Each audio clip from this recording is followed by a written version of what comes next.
프로그램이 있습니다. 개그 프로그램인데 그 프로그램에 나왔던 좀 오래된 몇 달 전에 진행된 방송인데요. 의미가 있는 것 같아요. 웃기기도 하지만 의미가 있는 것 같아서 잠깐 이야기를 해드릴게요. 콩쥐팥쥐전을 가지고 패러디를 해놓은 겁니다. 콩쥐팥쥐전을 작가가 다 썼어요. 쓰고 나서 내가 이 작품을 잘 썼다. 그래서 신이 나서 이제 책을 다 들고 이제 관객들한테 자랑을 합니다. 그랬더니 세 사람이 나와요. 하나는 팥쥐가 나옵니다. 팥쥐가 나와가지고 작가한테 막 항변을 하는 거예요. 근데 작가가 그래요. 내가 원래 만들기를 너는 좀 악한 쪽에 인물로 만들어놨고 콩쥐는 좋은 쪽으로 만들어놨다. 그래도 내가 너한테는 쇠 호미를 주고 부러지지 않게 콩쥐한테는 나무 호미를 쥐어주게 이렇게 소설에다 쓰지 않았더냐. 그래서 콩쥐가 힘들지 않냐 그랬더니 팥쥐가 소리를 빡빡 치면서 이야기를 합니다. 그게 어떻게 나한테 좋은 일을 시켜준 거냐. 콩쥐는 나무 호미 가지고 밭을 한번 턱 치니까 어떻게 됐어요? 나무 호미가 부러져 버렸잖아요. 그랬더니 황소랑 참새랑 와가지고 일 다 도와주고 지는 나무근을 가서 쉬었는데 나는 어때요? 쇠호미가 부러져야 말이지요. 내 밭 내가 다 메고 그 덕에 햇빛에 그을려가지고 죽은 기까지 생겼다고. 그러니까 시집 못 간 거 아니냐고. 다 작가 탓이라고. 그러면서 이야기를 하는 겁니다. 그래서 콩쥐는 황소, 참새 등골 다 빼먹은 나쁜 여자고 나는 그래도 쇠호미 들고 끝까지 일한 사람이다. 그리고 이야기를 합니다. 그랬더니 뒤에 있던 콩쥐가 와가지고 또 작가한테 따지는 거예요. 어떻게 나를 그렇게 쓸 수 있냐? 넌 또 뭐가 문제냐? 나는 아주 예쁘고 착한 캐릭터로 만들어줬는데 뭐가 문제냐? 그랬더니 아니 계모가 시켜가지고 깨진 항아리에다 물 붓고 있는데 계속 물을 붓고 있는데 항아리가 깨진 걸 알면 그만 부어야지. 끝날 때까지 이 짓 하고 있으면 이거 정신 나간 여자 아니냐? 안 그래요? 깨진 거 알았으면 항아리를 들고 대장장이한테 가서 이거 어디가 빵꾸 났나 봅니다. 구멍 났나 봅니다. 좀 고쳐주세요. 해서 들고 와야지.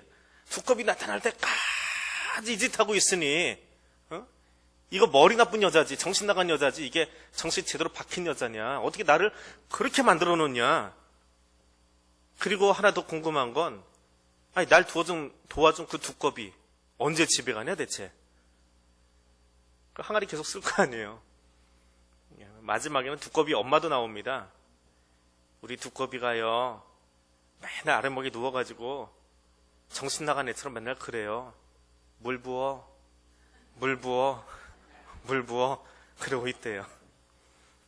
가만히 그걸 들여다보니까 근데 다른 책들도 그렇게 패러디를 좀 해놨어요. 패러디가 아니라 그게 다른 면에서 보기 시작하는데 개그면서도 그 심리학적인 메시지도 있고요.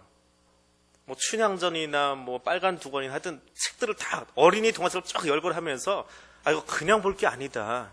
이렇게 반대편에서 다시 한번 생각해 보면 생각할 내용이 너무 많다. 괜찮은 그 코너 같아요. 지금은 안 하는 것 같아요. 몇 달 하다가 이게 소재가 딸린지 몇 개를 훑어보다 보니까 나중에는 비슷하게 나오더라고요. 처음에는 정말 참신한 그 이야기들이 한 10대 꼭지가 나온 것 같아요. 기회 되면 한번 보십시오. 참 권해드리고 싶습니다. 반전이거든요. 사사기 20장은 반전입니다. 어떤 반전이냐? 늘 사사시대 이야기를 하고 있어요. 사사시대 이야기를 하고 있는데 그 이야기를 왜 이렇게 길게 썼냐라고 하는 거지요. 그리고 초기 역사에 해당하는 19장, 20장, 21장 이야기를 뒤에다 배치하면서 사사기를 적고 있는 이 사람이 하고자 했던 메시지가 뭐냐라고 하는 거예요. 물론 하나님을 바라보아야 되겠죠. 하나님께 집중해야 되는데 그 이면에 있는 메시지에 집중하지 않으면 그냥 비류들의 이야기, 좀 추잡한 이야기만 읽다가 끝날 수밖에 없다라고 하는 겁니다. 출애굽하고 나서 이스라엘 백성들이 가나안에 정착을 합니다. 얼마나 힘들었어요, 출애굽하는데. 근데 출애굽하는데 많은 희생이 따랐지요. 이스라엘 백성들은 기분 좋게 나왔습니다. 승리자처럼 전리품을 얻어서 나왔다고 그래요. 출애굽기에 보면 뺏어온 게 아니라 전리품이에요. 승리한 거예요. 전쟁에서 이긴 거예요. 그래서 전리품을 가지고 나왔다 이야기합니다. 출애굽은 전쟁이었어요. 이스라엘 백성은 그냥 걸어 나왔지만 하나님이 전쟁을 치루어주고 그들에게서 물건을 뺏은 것이 아니라 이겼으니까 전리품 들고 나온 거예요. 그럼 당당하게 나왔잖아요. 그럼 기분 좋게 가나안을 들어갔던지 좀 또 실수했으니까 광야에서 그 생활하고 광야에서 학교 거치고 학교 졸업했으면 수료장 받고 이제 가나안 들어가서는 어떻게 살아야 돼요? 광야 학교 졸업했으니까 학교 수여 받았으니까 그 학위증 가지고 멋있게 가나안에서 살아야 됐잖아요. 그런데 그 이야기 끝나자마자 사사기가 나옵니다. 그럼 뭐 하는 이야기예요? 맨날 말 안 듣고 두드려 맞는 이야기만 나옵니다. 학교 졸업 잘 했는데, 광야학교 졸업했는데 행복하고 평안한 삶이 아니라, 풍요롭고 행복한 삶이 아니라 곤궁과 두려움과 궁핍함의 시간이었더라라고 하는 거예요. 왜 그럴까요? 사사시대를 읽어보면 기도 참 열심히 합니다. 오늘 본문에도 기도가 나와요. 하나님께 잘 여쭤봅니다. 그럼 하나님은 이 기도에 관한 응답하셔야 되느냐라고 하는 거예요. 우리도 기도 많이 하지요. 열심히들 하십니다. 자, 18절 한번 보겠습니다. 18절에 이런 기도가 나옵니다. 우리 중에 누가 먼저 올라가서 베냐민 자손과 싸우리이까? 23절입니다. 내가 다시 나아가서 내 형제 베냐민 자손과 싸우리이까? 28절입니다. 우리가 다시 나아가 내 형제 베냐민 자손과 싸우리이까? 세 번의 기도가 있습니다. 하나님 이 기도에 응답하셔야 하나요? 너무 빨리빨리 읽어드려서 감이 잘 안 오시나요? 우리가 입을 열어서 하나님께 해야 될 일이 있습니다. 사사기 20장 18절, 23절, 28절 밑줄 칠 때요. 거기다가 그러니까 본받아야 될 기도가 아니니까 28절은 좀 모르겠어요. 그런데 빨간 줄은 말고 그냥 파란 줄이나 녹색 줄 쳐놓으세요. 펜이 있으시면 그냥 검은 볼펜 쭉 그어놓으세요. 용가람이 휙 쳐놓고 X표 하나 해놓으세요. 이런 기도는 아닙니다. 기도의 모양은 갖추었지만 기도 내용으로서는 빵점짜리예요. 근데 이걸 소개해놓고 있습니다. 이것도 기도라고 하냐라고 하는 거예요. 우리가 입을 열면 해야 될 것이 있습니다. 출애굽을 하고 광야학교를 마치고 가나안에 들어왔습니다. 이건 가나안 초창기 이야기예요. 그러면 그렇게 가나안에 들어온 이스라엘 백성들이 하나님께 해야 될 말은 무엇입니까? 힘들고 어렵지만 내가 전쟁 치르지 않고 기쁨 가운데 출애굽을 하고 광야학교 잘 졸업해서 가나안에 정착했어요. 뭘 해야 됩니까? 뭘 해야 될지 모르세요? 그럼 사사시대가 똑같은 거예요.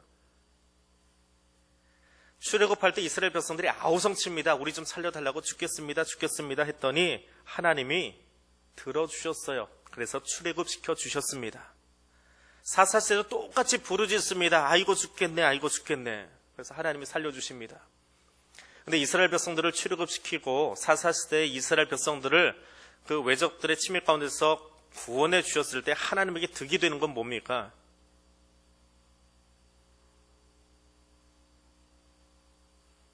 하나님이 아니라서 모르시겠어요? 아무것도 없어요. 그들의 이스라엘 땅에는 안 내리시고 애굽 사람의 땅에만 질병을 내리셨고요. 그들을 지켜주셨어요. 가나안에 정착했을 때 사사기 역사 중에서 질병을 보내시거나 가뭄을 주시거나 이방을 끌어들이지 않았어요. 이스라엘이 잘못해서 대적을 도구로 쓰신 거지. 끊임없이 하는 이야기지만 오늘이 18번째예요.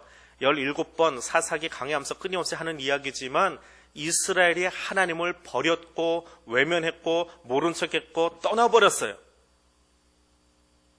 그랬다가 그냥 사는 게 고달프고 힘들면 다시 찾아와가지고 이거 죽겠습니다. 하나님 나 좀 살려주세요. 라고 이야기합니다. 가만히 들여다보면 사람들의 이야기만 나와요. 사람들의 이야기. 반항하는 이야기, 반역하는 이야기, 사춘기도 아니고 오춘기도 아니고 늘 반항하고 다시 돌아와서 죽겠습니다. 살려주고. 근데 살려놓으면 하나님한테 무슨 득이 있냐고요. 득되는 거 하나도 없어요. 출애굽하고 나서 가나안에 정착한 다음에 이스라엘 백성들이 해야 될 이야기가 무엇입니까? 소요리 문답에서 제일 첫 번째 나오는 이야기가 뭐예요? 사람의 제일 되는 목적이 무엇입니까? 하나님을 영화롭게 하는 거잖아요. 하나님을 찬양해야지요. 내가 뭐 힘쓴 거 있습니까? 내가 노력한 거 있습니까? 애굽에다가 그 잔혹한 일들 다 펼치시면서까지 내 백성 보호하고 싶으셔서 끌어내 주셨으면, 그리고 광야께서 그 훈련시키면서 신앙훈련 잘 시켜가지고 가나안에 넣어주셨으면 얼마나 감사해요. 그러면 행복하게 살았다 하고 이야기가 마무리돼야지요.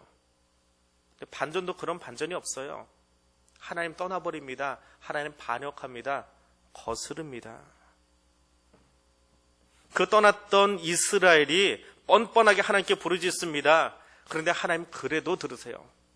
가만 보면 진짜 뻔뻔해요. 그렇게 뻔뻔할 수 없어요. 철면피도 그런 철면피가 없습니다. 지 멋대로 살아놓고 멋대로만 살았습니까? 하나님 모른다 하고 하나님 외면하고 살았던 민족들이에요.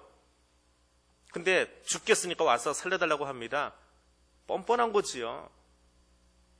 근데 그 뻔뻔한 백성들의 기도도 아니에요. 뻔뻔한 백성들의 그 외침을 들으신다고요. 하나님이 살려주신다고요. 왜요? 누구 좋으라고요? 답은 간단해요. 인간들 좋으라고요. 이스라엘 백성 좋으라고요. 그렇게 사고뭉치여도 그들이 유익하라고 하나님이 응답하시고 일해 주시는 거예요. 그 응답하셔서 하나님께 유익한 거 있습니까? 없어요. 또 반역해요. 또 벗어납니다. 12번을 반복해요. 그럼에도 불구하고 그 뻔뻔한 백성들을 끊임없이 다시 끌어안으세요. 이게 사사기 이야기예요. 들어도 재미없지요. 그게 사사시대거든요. 내 기도는 뻔뻔한 기도인지 좀 체면 좀 차린 기도인지 생각해 보십시오. 어느 때 어떤 내용으로 하나님께 기도하고 있는지. 사사시대를 읽어보면 특별히 굉장히 축약되어 있는 이야기죠. 오늘 본문 속에서 이스라엘 백성들이 베냐민 지파가 분노합니다. 화가 났어요. 베냐민 너 그렇게 살면 안 된다라고 하는 거예요. 너희 중에 나쁜 짓 한 사람 있으니까 끌어내라 라고 이야기합니다. 자기들은요. 자기들도 그 나쁜 짓 할 거 다 하면서 다른 사람에게만 잣대를 적용해요. 내가 하는 것은 보지 않습니다. 같은 흙탕물 싸움하면서 자기만 의인이라고 이야기합니다. 이게 사사시대예요. 12절에 가니까 이렇게 이야기합니다. 너희 중에 생긴 이 악행이 어찌 됨이냐라고 이야기합니다. 이 이야기는 누가 해야 될 이야기예요? 하나님이 하셔야 될 이야기예요. 근데 뭐 묻은 개가 뭐 묻은 개 나무란다고 그거 이야기하는 것 자체가 코미디잖아요. 왜 우차사를 이야기할게요? 이거 코미디거든요. 말도 안 되는 코미디를 인간들이 하고 있는 거예요. 거룩한 총회로 모여가지고 미스바 총회로 모여서 결의하고 나가가지고 말도 안 되는 코미디 같은 일을 지금 하고 있는 거예요.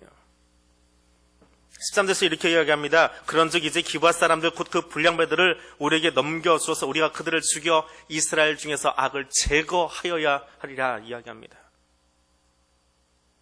사도 바울이 이야기한 것처럼 의인은 없나니 하나도 없는 세상에서 의인됨을 자청하고 살아가는 사람들이 있습니다. 숫자로 밀어붙이면서. 왜요? 상대방을 제압하려니까 더 강한 것이 필요해서 그래요. 원자폭탄 만드니까 수소폭탄 만들고, 수소폭탄 만드니까 중성자탄 만들고, 그 다음에 또 뭐가 나올까요? 점점 힘을 키우면서 다른 사람을 제압하려고 하는 인간의 죄성의 논리는 그때나 지금이나 똑같습니다. 사람들이 모여서 연합합니다. 몇 명이 모였죠? 베냐민 지파는 칼 빼는 자가 22,000명에다가 기브아 사람 700명까지 23,300명이 모였습니다. 이스라엘 연합군은 몇 명이 모입니까?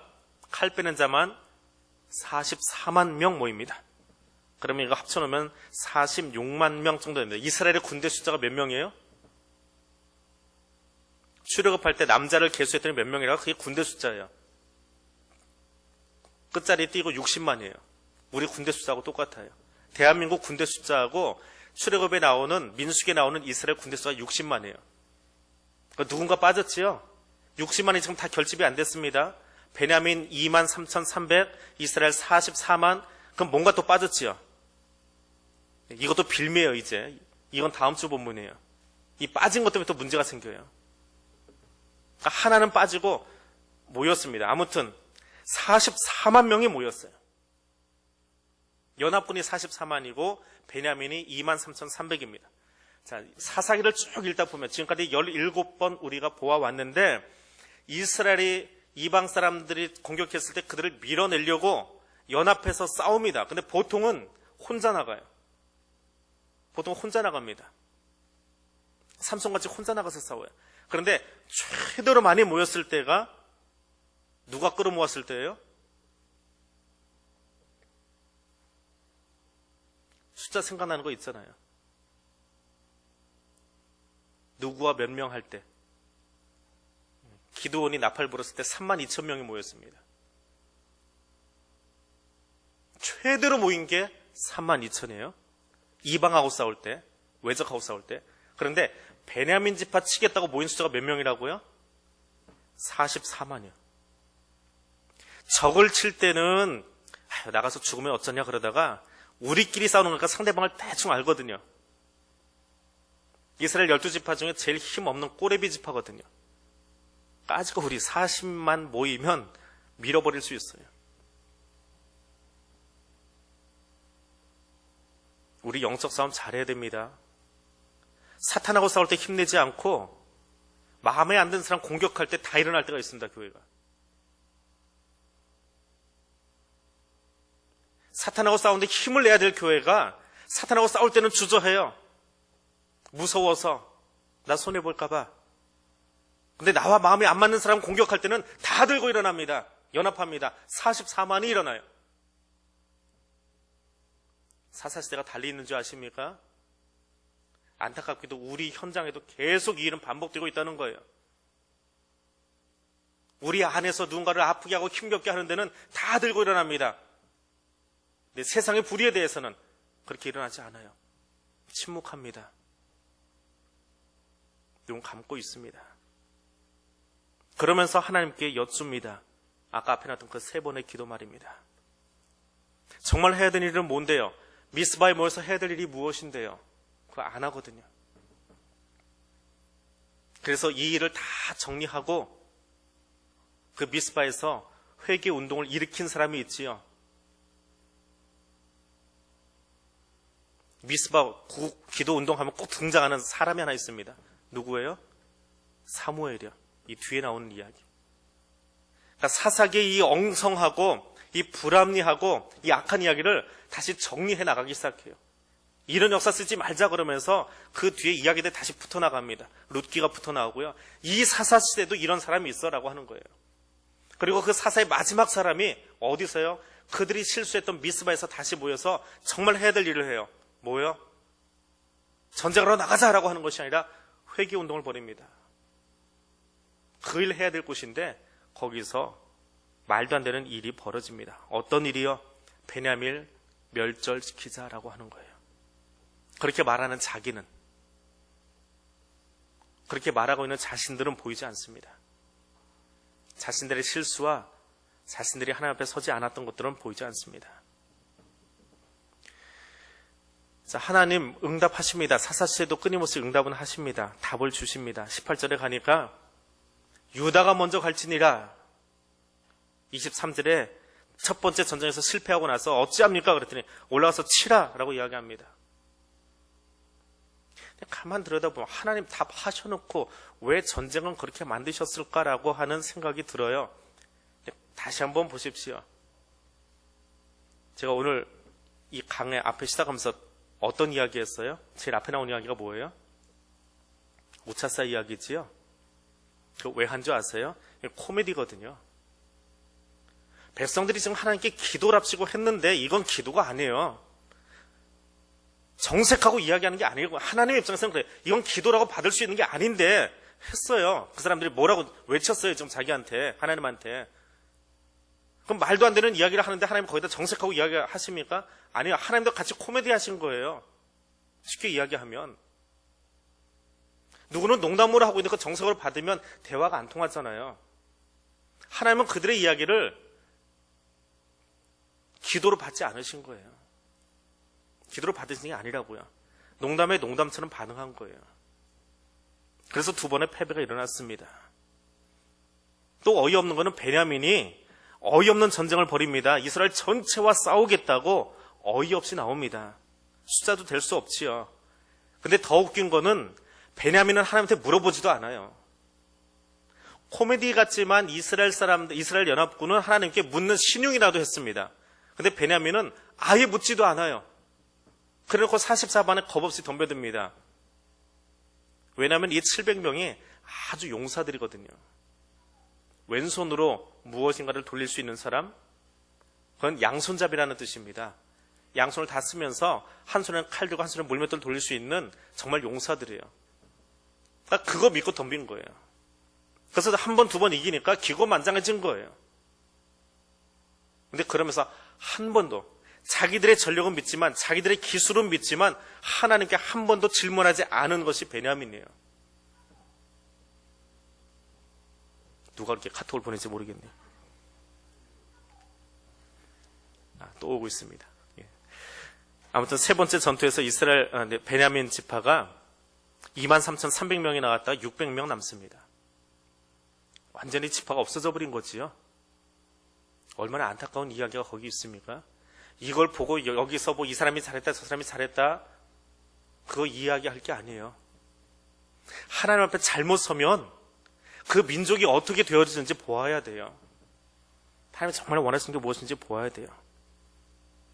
베냐민이 600명 남은 것만 보이십니까? 46만이 나가서 싸웠어요.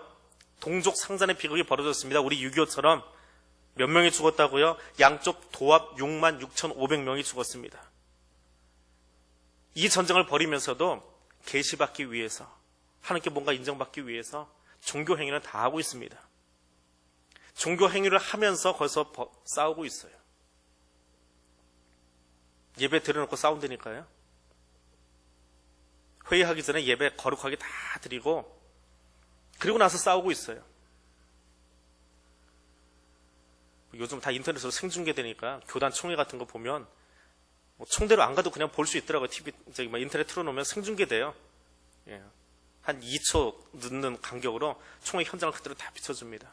방금 예배 드렸는데, 방금 성만찬하고 거룩한 입고 등단하고 다 했는데 그 뒤는 별로 보고 싶지 않아요. 목사들만 그런가요? 교회만 그런가요?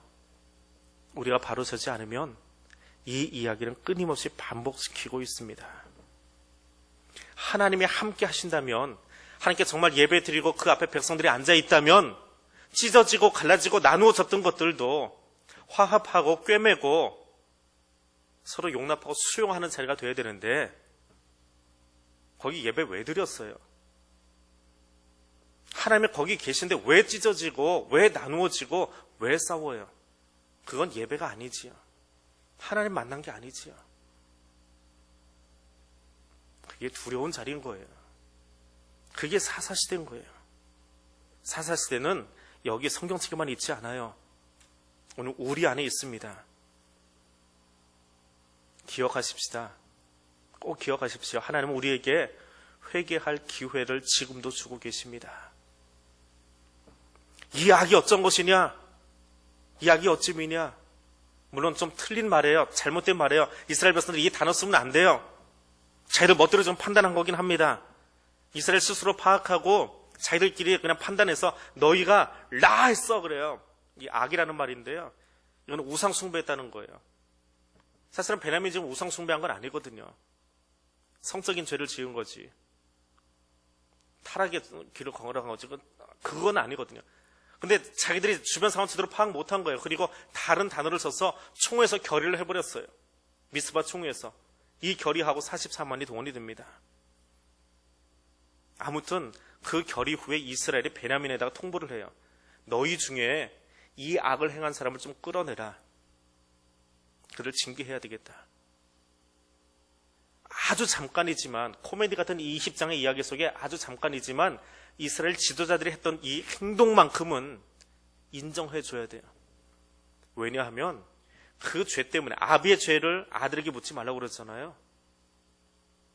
베냐민 지파 안에는 26개의 성읍이 있습니다. 베냐민 지파는 26개의 가족으로 구성된 집단이에요.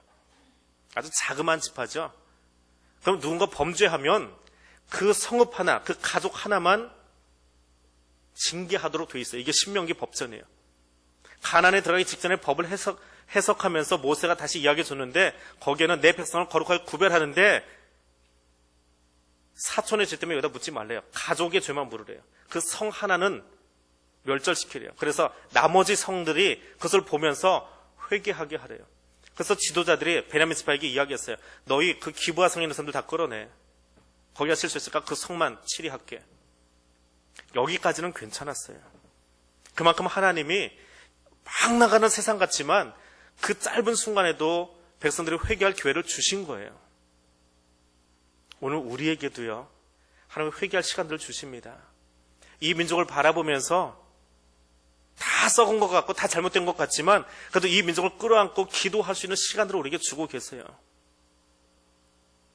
비난만 하는 것이 아니라, 정죄만 하는 것이 아니라 그것이 보인다면 우리가 붙잡고 내 책임인 줄 알고 기도해야 돼요. 회개해야 돼요. 그게 교회의 책임이고 그게 성도들이 해야 될 일입니다. 그리고 기도는요, 바뀌어야 돼요. 방금 보여드렸던 그 기도하면 안 돼요. 기도는 내가 정하고 하는 게 아닙니다. 18절에 뭐라고 되어 있습니까? 우리 중에 누가 먼저 올라가서 베냐민과 싸워야 됩니까? 내용이 뭐예요? 싸울 것은 이미 결정되어 있어요. 단지 누가 먼저 올라갈 것인가 그거 묻고 있어요. 하나님이 싸우라고 했습니까?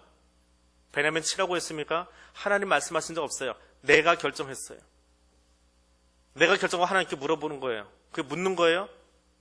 나 싸울 건데 뭘로 때릴까요? 망치로 때릴까요? 정으로 때릴까요? 그리고 묻는 거나 똑같아요. 때릴 거는 이미 준비되어 있어요. 저 사람 때려야 돼요. 기분 나빠서. 근데 하나님 주먹으로 때려서 좀 상처 조금 낼까요? 아니면 여기 옆에 있는 흉기 들고 때릴까요? 그러고 있는 것과 똑같은 거예요. 그게 기도입니까?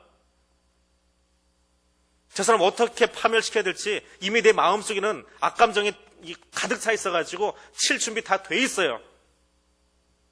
그렇고 기도라고 합니다. 뭘로 칠까요? 얼마나 약 올려서 때려줄까요? 그건 기도가 아닙니다. 그래서 하나님의 응답 안 하시는 거예요. 자기 명분을 정당화하기 위한 외식적인 행위예요. 그것이 18절의 이야기입니다. 자기 명분만 앞서는 외식적인 기도입니다. 첫 번째 전투에 패한 다음에 23절에서 다시 기도하지요. 내가 다시 나아가서 내 형제 베냐민과 싸우리이까? 베냐민이 잘못했어요. 싸우리이까 말리이까? 자기 명분을 만들고 있습니다. 23절에 가서 그들이 바뀝니다. 28절입니다.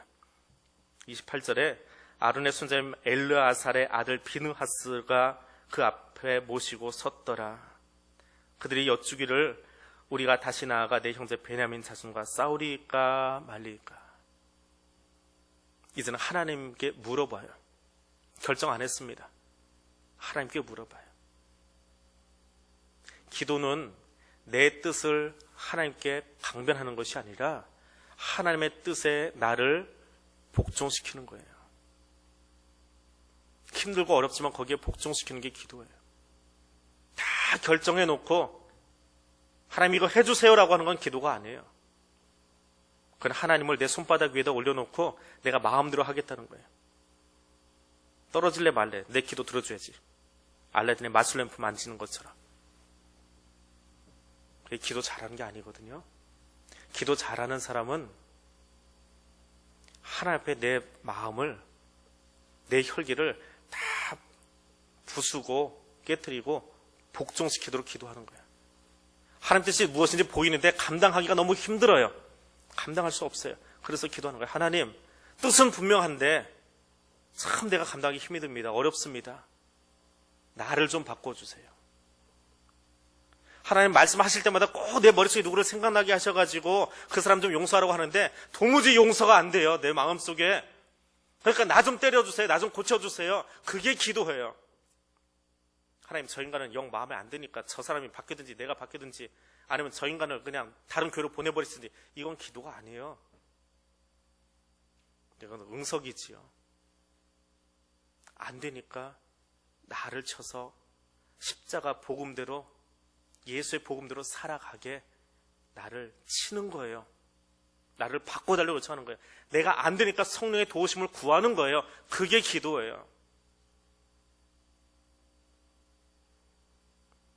내 아들 대학 가게 해주세요가 기도가 아니에요.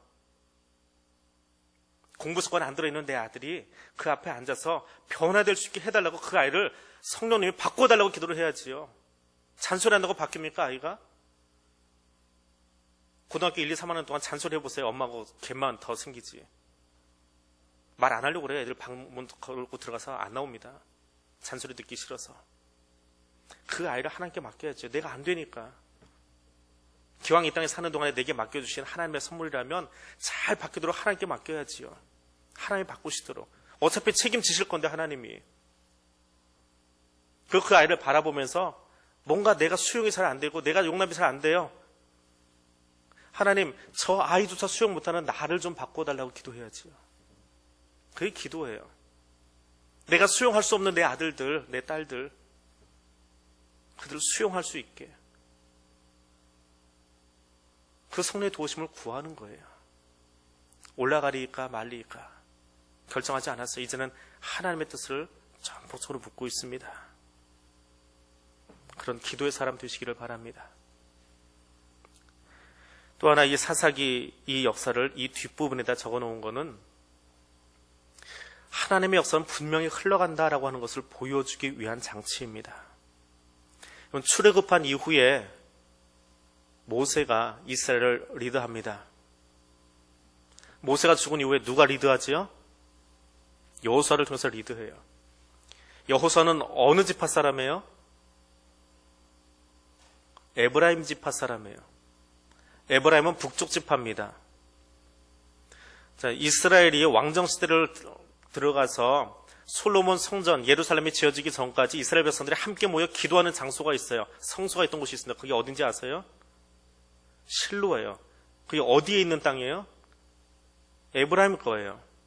그 말은 뭐냐 하면, 출애굽을 끝난 직후에 가나안에 정착하고 나서 이스라엘의 지도력이 어디로 쏠려 있었냐 하면 북쪽에 있었다는 거예요. 에브라임 지파에게 있었어요.